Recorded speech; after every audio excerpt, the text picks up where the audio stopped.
Días, nosotros somos el grupo número 1 y a continuación le vamos a hablar acerca de la psicopatología de las funciones cognitivas. ¿Qué es el trastorno cognitivo? Bajo el concepto de trastorno cognitivo se engloban las alteraciones de uno o de varias de las funciones cognitivas para procesar y recordar la información, que incluyen las áreas de percepción, atención, memoria y lenguaje.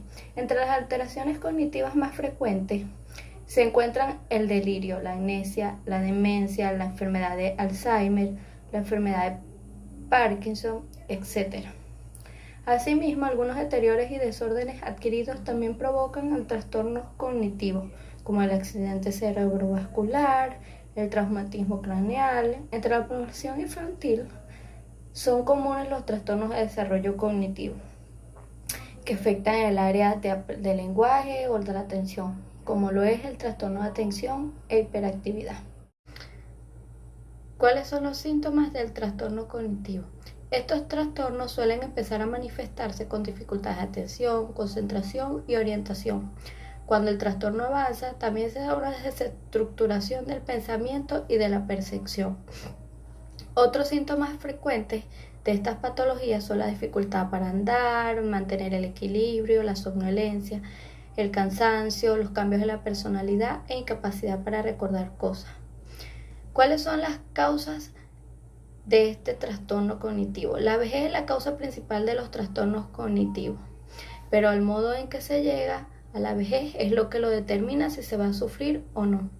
Las alteraciones en la relación social condicionan la aparición de este trastorno, ya que el aislamiento comporta que haya dejadez, se pierda la memoria. Los cambios psicológicos también influyen en trastornos cognitivos, ya que se puede sufrir de estrés, depresión.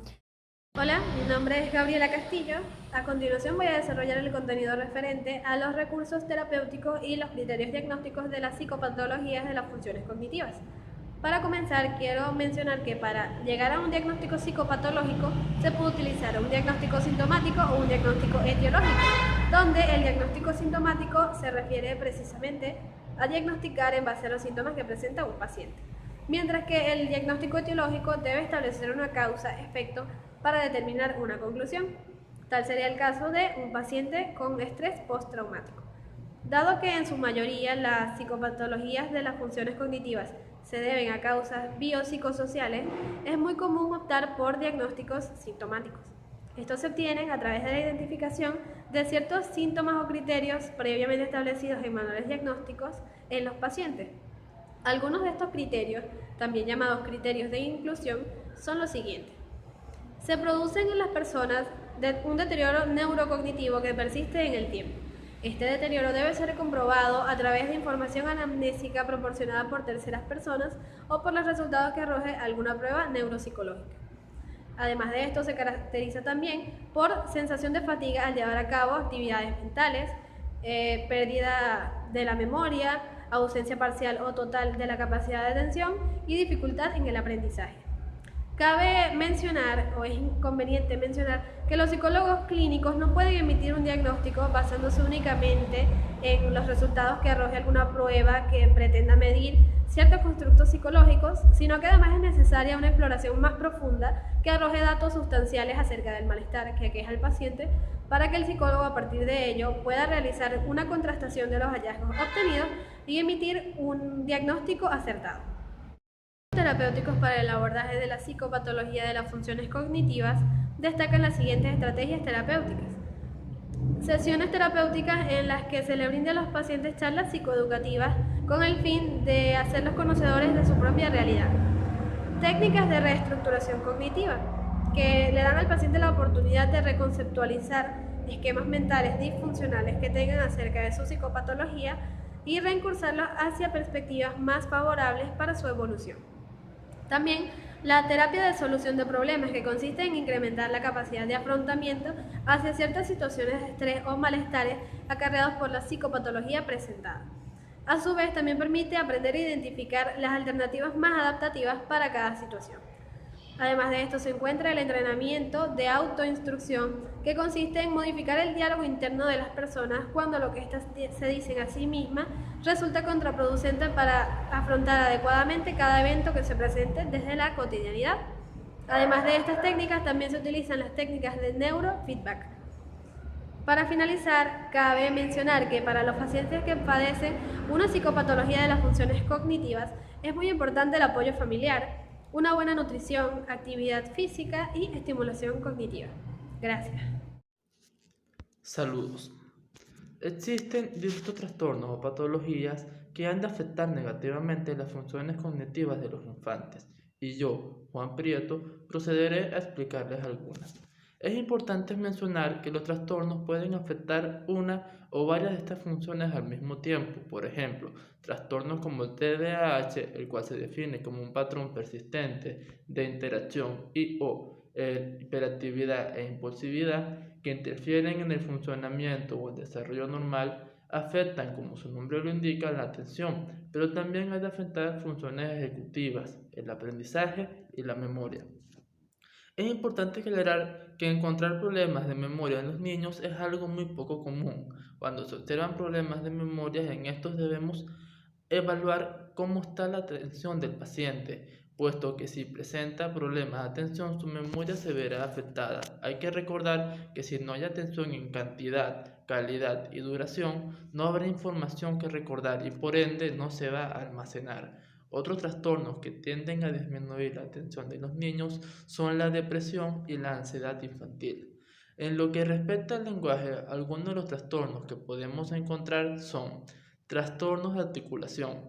Este trastorno se caracteriza por la existencia aislada de deformaciones fonéticas que afectan con mayor frecuencia a las consonantes que a las vocales en un niño.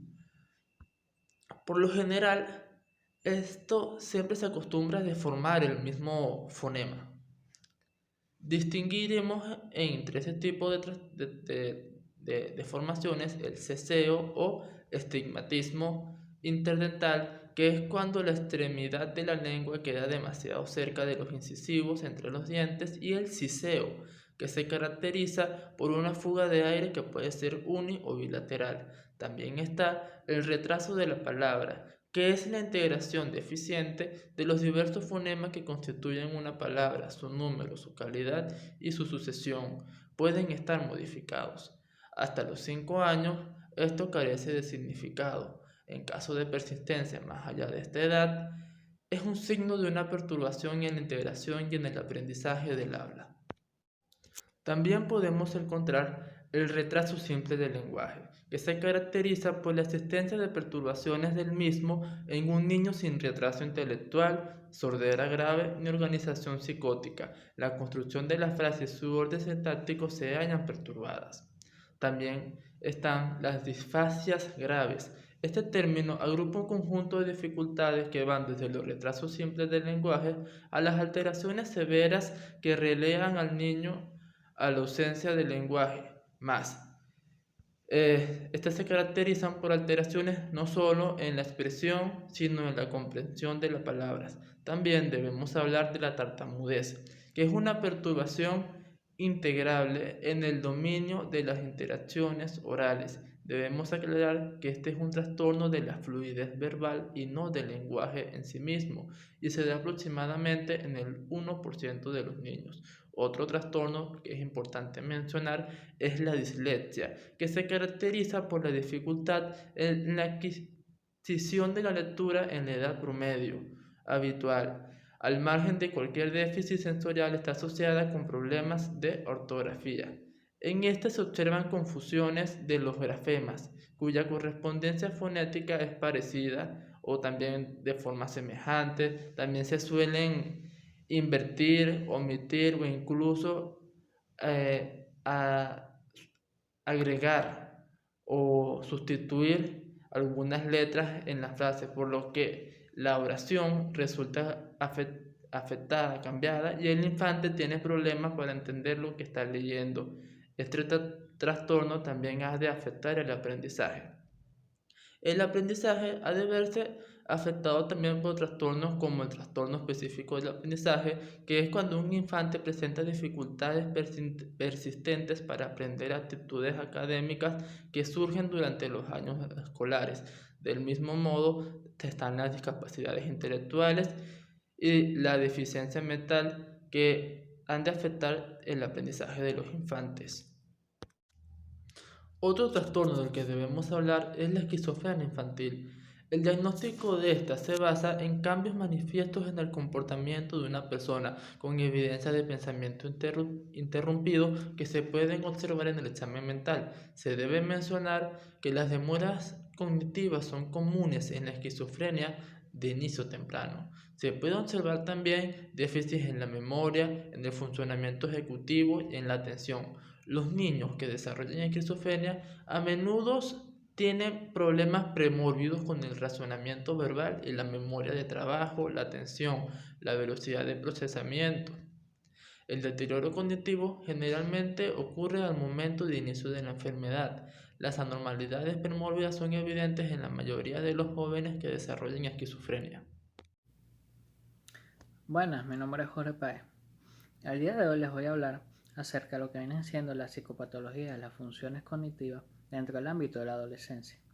Bueno, primero que nada hay que tomar en cuenta que muchos de estos signos y síntomas vienen arraigados desde la niñez o la infancia, ya que muchas veces es en esta etapa evolutiva donde el sujeto viene siendo diagnosticado, ya que en la infancia o no se realizó un chequeo diagnóstico, o por ejemplo los síntomas no eran lo suficientemente evidentes. Y ya es aquí en esta etapa evolutiva donde estos signos y síntomas latentes empiezan a generar unas conductas disruptivas que afectan en la vida cotidiana del sujeto, ya que estamos hablando de que ya en la adolescencia el sujeto puede estar expuesto a ámbitos sociales o ámbitos laborales donde por ejemplo estas disfuncionalidades se vuelven más evidentes.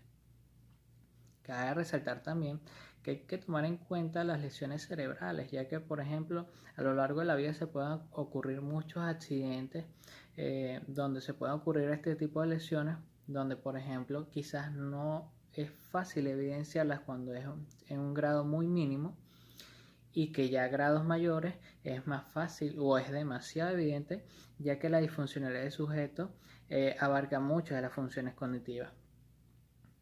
Hay que abarcar también, por ejemplo, lo que vendrían siendo las sintomatologías fisiológicas, ya que, por ejemplo, enfermedades como el Alzheimer, enfermedades como el VIH, afectan en cierta forma las funciones cognitivas, siendo netamente enfermedades fisiológicas.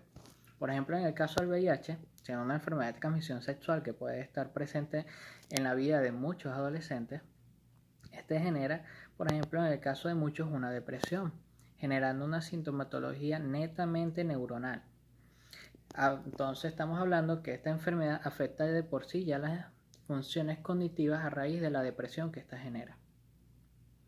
Cabe resaltar también que, por ejemplo, hablando ya netamente de las funciones cognitivas, pasando ya a usar ejemplos dentro de los trastornos cognitivos, en el caso del lenguaje podemos hablar del trastorno de Tourette, que es un trastorno cognitivo que se presenta en la adolescencia, donde podemos ver el sujeto con tics faciales, donde ya afecta, por ejemplo, lo que vendría siendo la parte motora del cuerpo, y esta a su vez genera que el sujeto genere tics vocales, donde el sujeto pueda de repente tener explosiones vocales, gruñidos, afectando lo que vendría siendo las partes del lenguaje.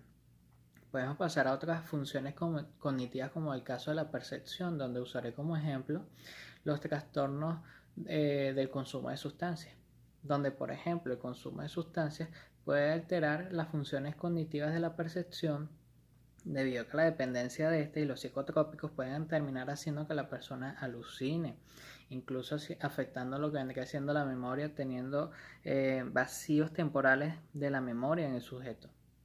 Cabe resaltar también que no es necesario estar dentro de lo que vendría siendo el consumo de las sustancias para generar la disfuncionalidad, ya que por ejemplo una persona que está pasando por el proceso de dejar el consumo de sustancias puede presentar una sintomatología debido a que la adicción de esta genera en el sujeto una disfuncionalidad, a pesar de no estar la droga presente en su sistema.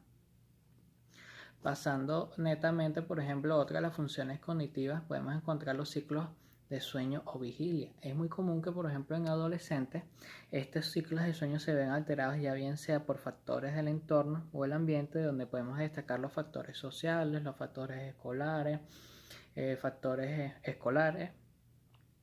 Entonces también hay que tener en cuenta que la alteración de estos ciclos del sueño pueden terminar generando una sintomatología netamente cognitiva, ya que podemos hablar de trastornos del sueño como por ejemplo el insomnio, el sonambulismo o los estados crepusculares donde el sujeto ya ni siquiera es consciente de sus acciones y hay un vacío temporal, por lo que podemos hablar también de otra alteración de la memoria. Podemos mencionar también por lo menos ejemplos de lo que vendrían siendo las funciones ejecutivas, como por ejemplo el trastorno negativista desafiante, donde el sujeto trata de desafiar las figuras de autoridad, lo que termina afectando su toma de decisiones. También podemos tomar como ejemplo también otras funciones, como por ejemplo vendría siendo la función de la orientación, ya que muchas veces esta se manifiesta principalmente por la desubicación del lugar, tiempo y espacio. Hay que tomar en cuenta también que muchos de los factores sociales pueden influir dentro de las funciones cognitivas, ya que por ejemplo un trastorno de fobia social puede alterar los estados de ánimo del sujeto, incluso llegando a alterar lo que vendría siendo la parte hormonal del mismo, ya que por lo menos no estaríamos viendo que se segreguen hormonas, por ejemplo, como serotonina o hormonas de la felicidad, en un sujeto donde se encuentra expuesto constantemente a situaciones sociales, generando a su vez una depresión en el mismo. Cabe evidenciar que los estados de ánimo en los adolescentes pueden estar incluso afectados y más variados debido a que se encuentran en una etapa evolutiva donde todavía estos cambios son normales, pero que a su vez pueden estar influenciados por otros factores. Cabe destacar también por lo menos trastornos como el obsesivo compulsivo o trastornos bipolares pueden tomarse en cuenta como ejemplos donde la personalidad se ve afectada y termina generando una disfuncionalidad cognitiva.